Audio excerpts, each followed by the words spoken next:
Bonjour et bienvenue sur les plateaux de CMS 2012. Avec moi, James de la communauté SPIP. Bonjour. Bonjour. Alors, écoute, est-ce que tu peux nous présenter un petit peu le CMS SPIPS, d'où il vient? SPIP, en fait, ça veut dire Système de publication pour l'Internet. C'est un programme, un logiciel libre en fait, qui existe depuis 10 ans. Qui vient de sortir sa version 3 à la fin du mois de mai là, et une release de sécurité qui vient d'être sortie, qui vient de sortir il y a quelques jours, mi-juin. Donc c'est un système qui est utilisé pour produire des articles. On l'appelle donc plus facilement système de publication pour Internet que gestion de contenu, parce que essentiellement et historiquement, on produit des articles de manière collaborative. Ils sont publiés sur la base d'un consensus entre rédacteurs dans un espace privé, et la partie technique du produit en fait réalise le site public en compilant ce qu'on appelle un squelette, donc une espèce de gabarit, un template qui va aller chercher les données en fonction de ce que le visiteur demandera comme information. Voilà. Alors, une version 3 qui est sortie il n'y a pas très longtemps, qui s'est fait attendre, désirée, et maintenant elle est là, donc beaucoup de nouveautés dans cette version. Effectivement, oui, elle a mis quelques années à sortir. La nouveauté principale, en fait, c'est qu'on a entièrement réécrit l'espace privé qui servait justement à mettre en ligne pour les rédacteurs, etc. Il a été entièrement réécrit sous forme de squelette, exactement comme le site public. Donc je peux réhabiller entièrement mon espace privé aussi comme mon espace public. Tout à fait. Aujourd'hui, on peut entièrement réécrire l'espace privé en fonction des besoins. L'autre nouveauté, c'est l'apparition en fait d'un système de description d'objets éditoriaux qui permet de créer très facilement des nouveaux objets éditoriaux. On était restreint jusqu'à il y a peu de temps à l'utilisation d'articles qui étaient organisés dans un rubricage qui s'apparentait à un système de fichiers.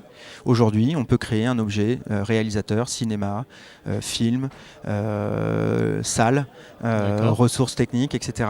Et ça se fait avec un mode de description qui ne nécessite pas nécessairement de la programmation. Ça produit le schéma de base de données, ça stocke, etc. Les formulaires sont donc tout aussi simplement, se fabriquent aussi simplement, puisque maintenant c'est du HTML et du squelette. Et donc voilà, on a même écrit un plugin qui a été mis en ligne il y a peu de temps là, qui permet en fait avec un simple formulaire, donc en click and play, de fabriquer des objets éditoriaux de manière très très simple. Donc sans connaissance technique ni de programmation. Et après ces objets, je vais les agencer, les organiser dans mon site. Tout à fait, on pourra les associer les uns aux autres. On pourra associer des mots-clés, les rubriquer ou pas, associer un workflow particulier si on le souhaite, etc. D'accord. Voilà. J'ai entendu parler aussi de la possibilité d'intégrer maintenant des données qui viendraient d'un peu n'importe où. Voilà, la fameuse boucle data. La boucle data. La notion d'itérateur qui est une mécanique de programmation qui aujourd'hui qui a fait ses preuves. On l'a transformé en fait en syntaxe SPIP. Ça s'appelle la boucle data et effectivement ça permet d'aller chercher des données qui ne sont pas nécessairement stockées dans la base du site internet qui l'héberge.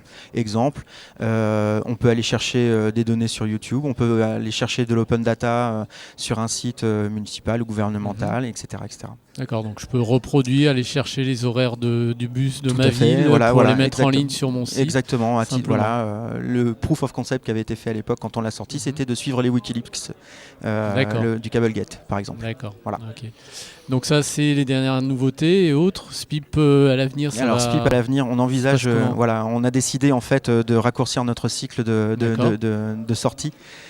Pour pas faire trop languir les gens. Donc en fait on envisage une 3.1 à assez court terme.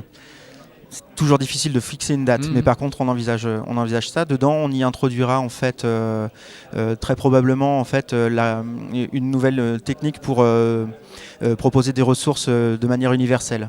Donc en fait on va proposer un nouveau raccourci dans la saisie des articles et des contenus qui permettra en fait d'accéder à des ressources qui seront soit locales, soit distantes. Dans le même esprit que la boucle data. Et j'ai un petit trou de mémoire, j'ai oublié ma deuxième nouveauté. Oui, en fait au niveau de la gestion documentaire, on va intégrer la technique OEmbed qui permet en fait d'aller chercher des ressources décrites simplement sur Twitter, YouTube, etc. D'accord, je pourrais récupérer simplement des infos des réseaux sociaux tout à fait. qui publient leurs données. À moyen ou plus long terme, ce qu'on va essayer de développer, en fait, c'est une simplification à nouveau. On cherche toujours à amener plus de simplicité.